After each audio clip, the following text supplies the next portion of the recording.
What's up, guys? We are looking at the war within professions these days. Jewel crafting is on the menu today. So let's just dive in. Obviously, we're looking at Wowhead because I don't have beta access. So yeah, there's that. But we still have recipe lists. We have the profession tree. We can still talk about a lot of stuff. So obviously, jewel crafting, one of the main things you craft are the gems. And the gems are mostly similar to Dragonflight. You have these that give two different secondary stats, more of one and less of another. So like you have two different haste mastery gems, one that gives more haste and one that gives more mastery. Then you have these Blasphemite and Bloodstone and Algari Diamond stats. These are pretty interesting, in my opinion, because in Dragonflight these were just like main stat and then some secondary stat. But here they're more akin to meta gems with various unique effects. So they have like 0.15 critical effect per unique Algari gem color. So you need multiple gem colors in your gear to activate these. So these are cool. These are cool. I mean, still people are going to pick whatever the best one is. Maybe it's this one. Maybe it's the move speed for certain other. We don't know. But people are going to go for the one that's best. But it's a little cool to have those effects. I think that's nice. Then the next one, obviously, we have the gear. We're going to be back to crafting rings and necklaces.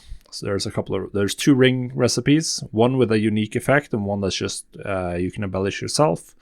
And it's the same for necklaces, one normal necklace and one that is already embellished. Sims will tell us whether or not they're pre-embellished as the best one.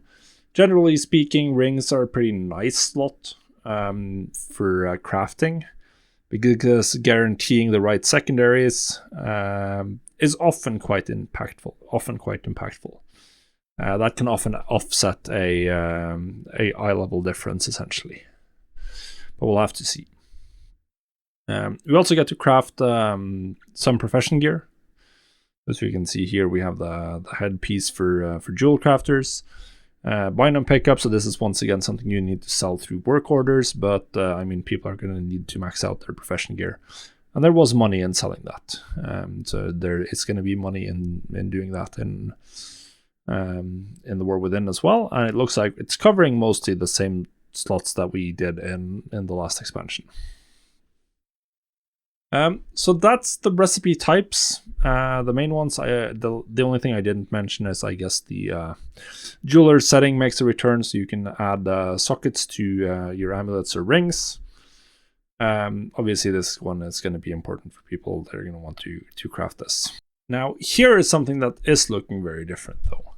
The knowledge tree for jewel crafting has been changed quite a bit since Dragonflight. This is the gem cutting side of the tree, which is a lot bigger in general. Here you have specific nodes for each gem type. And you need to unlock these final nodes here to even learn the rare gem recipes. That means to learn one rare gem recipe, you need to put 10 points here, 1 point here, and 1 point here. So 10 points, that's when you get the first one. For the second recipe, you need another 10, and then another 20. So if you wanted to unlock all of the recipes, just unlocking all of the recipes, then you need to unlock all of these sub-specializations. That's going to be 40 points in the main node, 20 points in all of the middle nodes, just to unlock every recipe. So that's 100 and, well, I had points put in here, so that was wrong. It's 120 points just to unlock every recipe, essentially. That's going to take a little while, and that just means you've unlocked recipes. So people who have specialized in one, they're going to be able to sell a lot more of that one, because they will have more skill, so they can get more quality 3 ones with ingenuity and spend less concentration. So I'm not sure what the best approach is, if it's going to be specializing in 1 or 2 gems first, or just going broad and getting higher profits eventually. If you do this, I think if you go broad, I think you will be very limited in your concentration, and that will just be a massive bottleneck. So probably it's better to focus on one gem color first, and particularly to go more of a build where you essentially max out one of the end nodes to get all of the concentration and a very strong skill buffs in the final node, and then go for the next one and branch out from that way. Now, jewelry crafting, which covers gems and rings. This is very simplified, the same for professional accessories. There's the generic node here that gives you skill to everything. And then there's one for rings and one for necklaces. So this is going to be a lot easier to max out, essentially. Now, obviously, you need to go to 20 points here to get embellishments. And even here to get the enchanted crests. You do need to max out the final nodes here, but that shouldn't be too hard because you don't really need that much here. You just need to go here if you just want one. So this is a lot less points. If you want to max out one recipe here, it's 40 points, which should be attainable very quickly. Well, obviously you can get more skill here to make your concentration go farther. But this is a fairly easily attainable market. The last page here has stuff like profession reagents, finishing reagents, and prospecting. And prospecting looks really interesting. Gem finding. You have a small chance to receive additional reagent when prospecting. And now you can get crushed gemstones, and I think the most interesting here is you can get ambivalent ambers as an additional byproduct, and then these give you a chance to get the stunning sapphires. You're going to get like extra materials based on what you've unlocked here. So how many points you've put into prospecting and into specific gem colors, like this one, we can see here, 2% additional chance to find a stunning sapphire instead of an ambivalent amber. Like what points you've put in here is going to change your prospecting yields. So getting a prospecting calculator for this expansion is going to be quite customizable. We're going to need to do a lot of math to figure out where you are actually going, depending on how many points you've put into the various nodes here. So this is looking kind of interesting to me. Definitely a little bit of a change up to prospecting, which is cool. Now, obviously, I don't think I can talk about jewel crafting without mentioning alts. For this profession, just alts seem to make so much sense.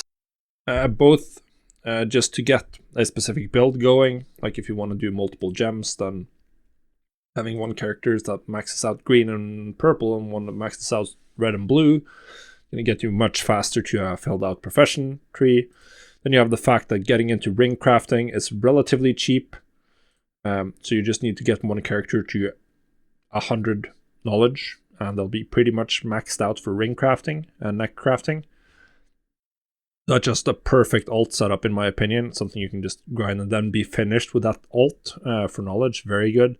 And obviously, prospecting requires you to go deep in this tree if you want to do max out prospecting. And you can even potentially max out prospecting of the gem type that you specialize in on your crafters.